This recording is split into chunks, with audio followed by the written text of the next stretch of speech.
네, 데일리 라이브 2부입니다. 김주현입니다. 오늘은 ETF로 자산 시장의 흐름 읽어보는 윤재홍의 ETFN으로 이어가도록 하겠습니다. 윤재홍 선임연구위원 모셨습니다. 안녕하세요. 안녕하세요. 네, 안녕하세요.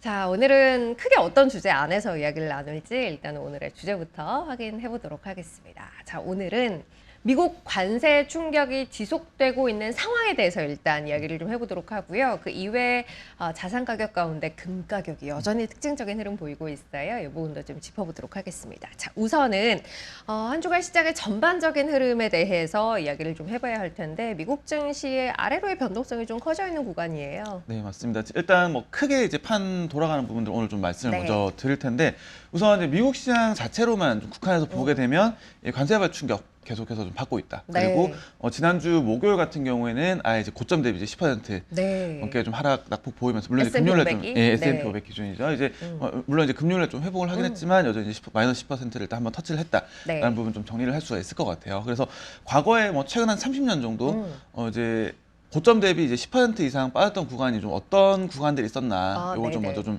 살펴보게 되면 역사상 뭐 한 13번 정도 최근 30년 기준 한 13번 정도 있었습니다. 지금 아주 많지는 않은 것 같은 그렇죠. 느낌이네요. 뭐 네. 정말 많지도 않죠. 그렇다 아예 적은 숫자도 아니었다라고 네, 보면 네. 될 것 같고요. 지금 뭐 차트 보시면 대략 뭐 느낌 오시겠지만 일단 그 회색 음영은 이제 고점 대비해서 이제 얼마나 빠졌나를 좀 나타낸 거예요. 나타낸 거고 그다음에 빨간색 선은 이제 10% 이상 빠졌을 때 이제 최저점 해당 구간의 뭐 최저점을 찾아서 이제 표시를 한 거다라고 보시면 네. 될 것 같아요.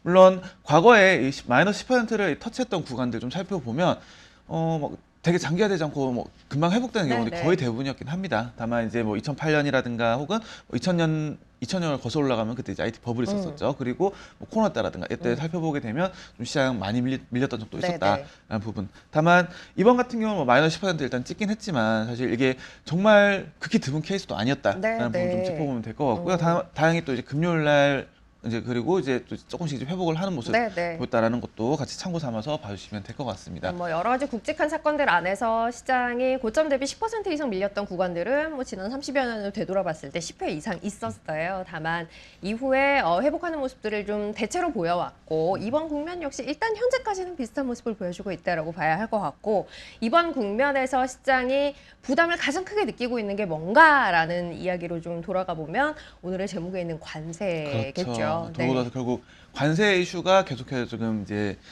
오고 있다라는 부분. 사실 트럼프 1기 때랑 좀 비교를 해서 생각을 해보면 굉장히 압축적으로 지금 진행이 되고 있어요. 네. 트럼프 1기 때 뭐 태양광 패널 뭐 그리고 뭐 냉장고부터 시작해서 다양한 국가별로 좀 굉장히 확 분포가 돼 있다고 하게 되면 지금 올해는 지금 취임하고 지금 거의 두 달여 상간에 지금 굉장히 지금 압축적으로 지금 쏟아내고 네. 있다라는 부분이 어떻게 보면 시장에 굉장히 좀 피로감으로 좀 작용하고 있다라고 보시면 될 것 같고 특히나 어느 날 뭐 과세 부과했다고 했다가 또 바로 뭐 철회했다가 뭐 이런 식으로 그러니까요. 계속 이제 들었다 놨다 네. 하는 부분들이 있다 보니까 시장에서는 이제 좀 피로감 작용하고 있고 특히나 이 관세 부분이 어떻게 보면 이 소비자 측면에서는 이 비용으로 또 들어오는 부분이다 보니까 뭐 스태그플레이션이라든가 이런 부분들에 대한 우려까지도 또 가고 있다라는 거. 그래서 지금 이제 주황색 선은 이제 S&P 500 주가 차트라고 보시면 될 것 같아요. 그리고 검정색 선은 구글 트렌드 검색입니다.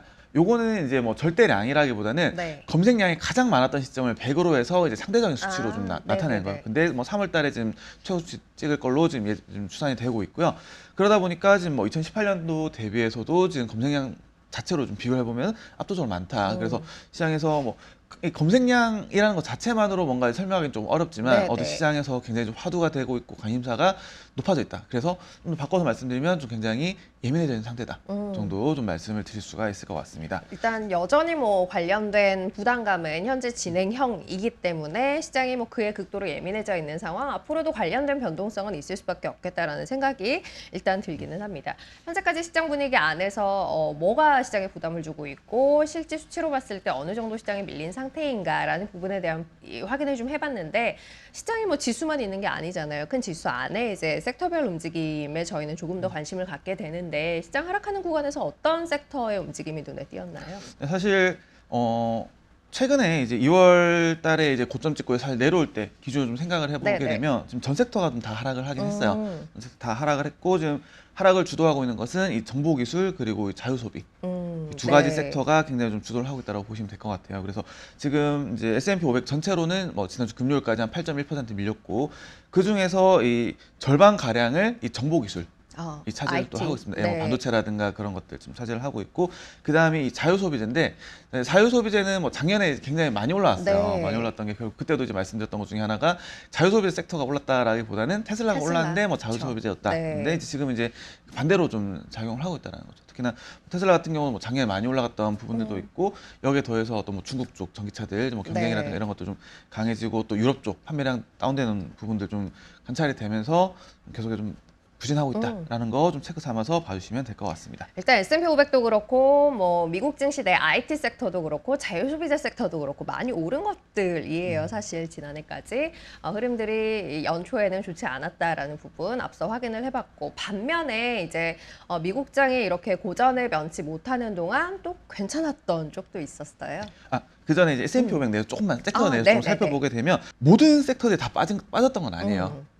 다 빠졌죠. 다 빠지긴 했는데 다 강하게 빠졌던 건 아닙니다. 우리가 이제 기술적 비중이 높다 보니까 기술적 비중이 좀 높다 보니까 이제 그런 체감이 좀 더 많이 됐다라고 볼 수가 있고 다만 이 개별 섹터 단에서 좀 살펴보게 되면 뭐 헬스케어 같은 경우는 아예 마이너스 0.9% 정도 한 자리 때 1%도 안 빠졌다는 거죠. 안 빠졌고 이거 외에도 뭐 에너지라든가 뭐 유틸리티라든가 뭐 이런 섹터들은 사실 뭐 많아야 뭐 2% 내외 정도 상대적으로 선방했다. 상대적으로 좀 선방했다 정도로 보시면 될 것 같습니다. 그래서 뭐 전략을 짜는 데 있어서 뭐 반등을 노리고 이런 많이 빠졌던 것들을 노리는 것도 하나의 방법이 되겠지만 뭐 기존에 어떤 뭐 정보기술이라든가 이런 것들 비중이 많이 높았다라고 하게 되면 뭐 상대적으로 방어력이 좀 보였던 저 같은 경우 유니버스 내에 뭐 글로벌 헬스케어 이런 것들 좀 편입해서 가져가다 보니까 뭐 헬스케어라든가 이런 쪽으로 조금 이제 다각하는 것도 뭐 고려해 볼 수 있는 선택지 중에 하나다라는 것도 같이 봐주시면 될 것 같습니다. 미국 증시 내에서도 이제 섹터별로 차별화된 움직임이 있었고 그런 분위기 자체를 저희가 이제 리밸런싱에서 활용을 좀 할 수 있을 것 같다라는 이야기를 주신 것 같고 지역별로도 편차가 있어요. 이것도 이제 저희가 활용할 수 있는 포인트 가운데 하나일 텐데 그 얘기를 좀 해볼까요? 네, 지금 큰 틀에서 보게 되면 미국 약세 그리고 미국 외 지역 특히 중국 그리고 유럽 강세 정도로 좀 정리를 할 수가 있을 것 같아요. 특히나 최근에 뭐 중국 강세 좀 계속해서 이어지고 있는 부분 좀 살펴볼 수가 있고요. 지금 이제 주황색선은 이 둘 다 미국에 상장된 ETF긴 해요. 이제 MSCI 미국 ETF 그다음에 밑에 깔려 있는 이 검정색 선은 이 MSCI 중국 ETF입니다. 티커로 이제 MCHI라는 티커로 좀 상장이 되어 있어요. 근데 이제 최근 5년 기준으로 좀 비교를 해보면 지금 주황색 선이 상대적으로 엄청 이제 치고 올라가다가 최근 들어서 이제 조금 빠지고 있고 검정색 선은 좀 치고 올라가다 보니까 상대 격차가 좀 빠르게 좀 좁혀지고 있는 모습 좀 볼 수가 있습니다. 그래서 지금 최고점 기준으로 보면 거의 200%포인트 가까이 좀 차이가 나다가 최대 170% 정도까지 이제 확대가 됐다가 좀 축소가 된 상태고요. 역시나 이제 미국 그리고 미국 제외 글로벌 요게 지금 주황색 선은 상대적으로 나타나 있고 그다음에 검정색 선은 이머징이랑 이 중국 제외 이머징 ETF가 또 상장이 되어 있습니다. 상대 비교를 좀 한 거예요. 그래서 미국 제외 글로벌 시장 대비 굉장히 강세를 보이다가 지금 빠르게 좀 축소가 되고 있고 이머징 내에서도 지금 중국 위주로 좀 인도가 최근 또 부진하다 보니까 중국 위주로 좀 시장 끌어올리다 보니까 중국을 뺀 이머징 대비해서 중국 포함된 이머징이 좀 더 세다. 그렇죠. 다 셌는데 중국이 특히 셌다. 더 셌다. 인도는 사실 조금 이제 좀 조정 계속해서 보이는 상태고 중국이 워낙 이제 이머징 내에서도 좀 주도적으로 끌고 가고 있다라는 거 좀 전체적인 판 돌아가는 관점에서 좀 살펴보시면 될 것 같습니다. 미국을 제외한 여타 국가는 사실 상대적으로 흐름이 미국 대비해서 훨씬 좋았고 특히 그 가운데 중국이 포함된 지수들이 힘을 조금 더 강하게 보여줬다라는 이야기를 주셨고 전반적인 시장 안에서 조금 더 세부적인 내용들을 봤을 때 미국을 제외하고 어떤 것들의 흐름이 특히 좋았는지 그걸 좀 볼까요? 네, 최근에 좀 이제 눈에 들어오는 ETF들 몇 가지 좀 말씀을 드려보면 첫 번째가 방산이에요. 방산. 그래서 지금 좀 살펴보게 되면 지금 연초 대비로 주요국 방산 관련된 ETF들 좀 수익률을 정리했는데 지금 한국 굉장히 높은 상태죠. 그러네요. 미국은 사실 좀 부진한 상태고요. 미국 제외 뭐 중국도 조금 올라갔고 다만 글로벌 방위 그리고 방위 관련 테크 관련 ETF 보통 저희가 그 실드 친다라고 소개해드렸던 SHLD ETF가 한 27% 정도 상승을 보였고 지금 미국에 이 유럽 방산 ETF가 상장이 되어 있어요. 유럽 시장에 상장이 안 되어 있다가 이제 최근에 좀 상장이 하나 됐고요. 지금 이제 미국에 상장되어 있는 이 유럽 방위 산업 ETF 그다음에 한국에 상장되어 있는 이 K방산 두 가지가 좀 굉장히 독보적으로 수익이 높았다. 그리고 좀 이유를 좀 꼽아보면 지금 이제 유럽 쪽에서 지금 내재화 움직임을 좀 계속 하겠다. 특히나 이번에 그렇죠. 트럼프 2기 들어와서 네. 이제 동향을 보면서 이게 더 이상 맡기기엔 좀 어렵다라는 부분들 좀 부각이 되면서 유럽 쪽에 좀 특히나 독일이 뭐 방위비 관련해서는 우리가 이제 한도 풀 거다라는 네, 네. 부분들까지 나오면서 좀 한번 튀었고요.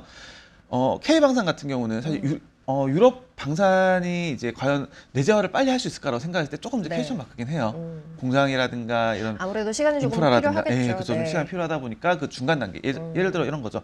뭐 친환경 이전하는 과정에서 뭐 원자력이 좀 부각을 받았던 것처럼 이제 유럽 자체에서도 뭐 내재하는 과정에서 사실 그 중간 단계로 뭐 K 방산 이런 것도 좀 더 부각이 되면서 최근에 좀 더 강세를 보였다라는 네. 거 좀 짚어보시면 될 것 같습니다. 그래서 지금 미국 방산 같은 경우도 뭐 최근에 이제 미국 국방 예산 지금 25년도 거 나온 거 보면 그때 작년에 이제 얘기 나왔던 게 감축한다였는데 네, 오히려 네. 또 늘었어요. 그런 부분들이 있다 보니까 뭐 미국 방산 자체도 좀 예산 부분에 있어서는 주진 않을 것 같다라는 부분, 여기에 더해서 유럽 쪽도 방위비 확대할 거다라는 네. 부분들이 좀 지속적으로 부각되고 있다라고 좀 보시면 될 것 같습니다. 일단 뭐 전방위적으로 방위비 자체는 이제 우상향하는 흐름을 그릴 수밖에 없는 구도로 현재 보여지죠. 특히 유럽 같은 경우는 재무장에 대한 이야기 나오고 있고, 특히 방산을 안쪽에서 유럽 권역 안쪽에서 해결하겠다라는 움직임이 일고 있기 때문에 관련된 ETF의 흐름도 굉장히 좋았다. 또 고 이제 전환기의 수혜를 볼 수 있는 K방산에 대한 기대도 상당했다라는 이야기를 주신 것 같고, 또 한 가지 볼 건 금이에요. 금 얘기를 저희가 몇 번째 하는지 모르겠어요. 사실 그 작년 8월에 저 애기들 돌잔치 준비하면서도 네, 네. 금 가격 너무 비싸다라는 얘기를 그러니까요. 했었어요. 근데 그때가 쌀 때였어요. 그때가 정말 쌌던, 지금 와서 네. 생각해 보면 정말 맞아요. 쌌던 때였고, 근데 이제 국내 금연물 같은 경우도 제가 얼마 전에 이제 국내 금연물 프리미엄 굉장히 네, 높게 붙었다라는 네. 부분 말씀드렸는데 그 이후로 조금 이제 빠지긴 했어요. 좀 맞아요. 빠졌지만 글로벌리하게 이제 국제 금 가격은 여전히 좀 강한 모습 좀 보이고 있다라는 거. 지금 이제 색깔별로 좀 정리를 했는데 그 노란색 선이 그 금 ETF 네. 주가 흐름의 그 금 약간 연상시키는 약간 노란색으로 좀 정리를 해봤고, 다음에 이제 선 그 외의 선들 좀 말씀드리면 빨간색 선 지금 툭 치고 올라오는 네. 이 빨간색 선이 귀금속, 금이라든가 은이라든가 이거 외에도 플래티늄이라든가 이런 것들, 이런 이제 귀금속 계열 관련된 ETF들의 누적 자금 수입니다. 네네. 지금 뭐 에너지라든가 전반 이쪽 좀 부진한 가운데 지금 귀금속 관련해서는 작년 초까지만 해도 자금 쫙 빠져나가는 모습 보이다가 최근 들어서 확 당기는 모습 조금 보실 수가 있어요. 그래서 지금 뭐 금 가격 동향 말씀드리게 되면 가격이랑 그리고 ETF 쪽으로 자금 동향 동시에 좀 진행이 되고 있다, 강하게 들어오고 있다라는 거 말씀을 드릴 수가 있을 것 같고요. 네. 지금 이제 또 한 가지 좀 차트를 좀 정리를 한 게 네.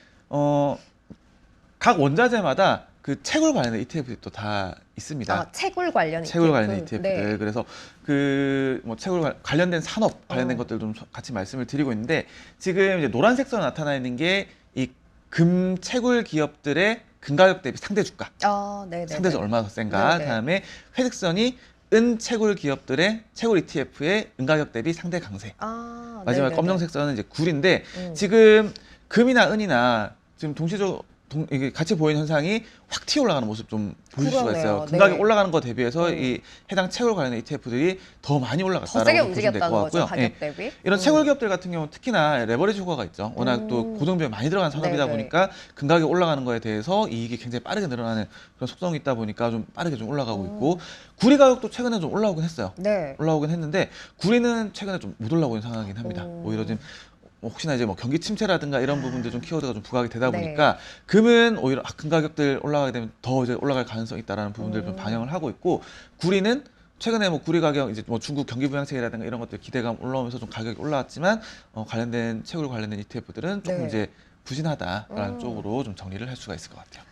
은과 금 같은 경우는 채굴 관련 파이프라인에 대한 레버리지 효과가 보다 크게 반영되고 있다라는 게 이제 조금 전에 보여주신 그림인 것 같고, 앞서 보여주신 그림에서 에너지 관련된 ETF 쪽으로의 자금 유입은 약간 슬로우되는 모습이 있었어요. 에너지 가격은 사실 약간 부진한 상태이기도 해요. 그렇죠. 지금 그 예전에 얼마 전에 이제 행정 조치에 관련해 말씀드리면서 트럼프 정부의 이 에너지 정책 관련된 방향에 대해서 네. 잠깐 말씀을 드렸던 적이 있어요. Q를 확대하고 특히나 이 자국 내에서 Q를 확대를 함으로써 그렇죠. P를 낮추고 네. 독립성을 높이겠다. 그리고 공급을 이제 안정화시키겠다라는 게 목표입니다. 그러다 보니까 이 유가 자체는 이 낮추는 방향으로 네. 계속해서 좀 정책이 가고 있다라는 거 좀 보실 수가 있고요. 요거는 이제 연초 이후에 주요 ETF들 좀 정리를 한 거예요. 근데 맨 왼쪽에 있는 게 원유입니다. 네. 원유 좀 올라오다가 지금 이제 파란색이죠. 그러네요. 빠졌다는 얘기고요. 지금 이 와중에 이거 관련해서도 뭐 천연가스라든가 탐사 시추, 뭐 정비 관련 서비스 ETF들 전반적으로 좀 부진을 했는데 네. 다만 그때 이제 행동조치 말씀드리면서 이 Q가 늘어나는 부분들과 관련해서는 어떤 뭐 파이프라인이라든가 이런 것들에 대해서도 좀 관심 가질 맞아요. 필요가 있다는 부분 말씀을 네. 드렸는데 두 번째 있는 이 파이프라인 ETF는 연초 대비 유가가 빠짐에도 불구하고 여전히 좀 상승 유지를 하고 그러네요. 있다라는 네. 거. 최근에 좀 빠졌다가 좀 올라온 추세긴 합니다만 요거랑 이제 에너지 섹터 두 가지는 좀 이제 여전히 좀 약간 안정적 좀 약간 버텨주는 모습 보이고 네네네. 있다라는 걸로 좀 보시면 될 것 같습니다. 파이프라인 쪽이 조금 방어적인 성격을 갖는 이유에 대해서는 어떻게 보고 계세요? 아무래도 이 파이프라인 관련해서는 이제 이 파이프라인 지나가는 이 송유의 어떤 기름이 많으면 많을수록 네, 네. 수익이 좀 더 날 수 있는 구조긴 해요. 그리고 이런 이용 확대와 관련해서는 이제 기본적으로 계속해서 파이프라인을 확대해 나가야 되는 어쩌면 네, 네. 이제 P랑 Q 자체가 좀 계속 늘어날 수 있는 네, 구조다라고 네. 좀 보시면 될 것 같고요. 그러다 보니까 특히나 이 전체적인 정책 자체가 이 미국 내에서 이제 어떤 수요를 이제 확대하고 요거를 수요를 충족시키고 이런 부분에 맞춰져 있다 보니까 좀 그런 부분들에 대한 기대감도 좀 반영이 된다라고 보시면 될 것 같습니다. 내부적인 공급을 늘리면서 가격을 떨어뜨리는 구조이기 때문에 이제 공급이 늘어나고 흘러다니는 기름이 많아지면 오히려 파이프라인 쪽은 좀 수혜를 볼 수도 있지 않을까라는 기대가 녹아 있다라는 설명인 것 같네요. 알겠습니다. 자, 이렇게 글로벌 자산 시장의 흐름에 대한 이야기 오늘도 ETF 가지고 좀 나눠봤고요. ETF에는 다음 시간에 또 계속해서 이어집니다. 윤재홍 선임연구위원 함께했습니다. 감사합니다. 고맙습니다. 네. 자, 데일리 라이브 2부 여기서 마무리하도록 하죠. 저희는 다음 시간에 다시 인사드리겠습니다. 고맙습니다.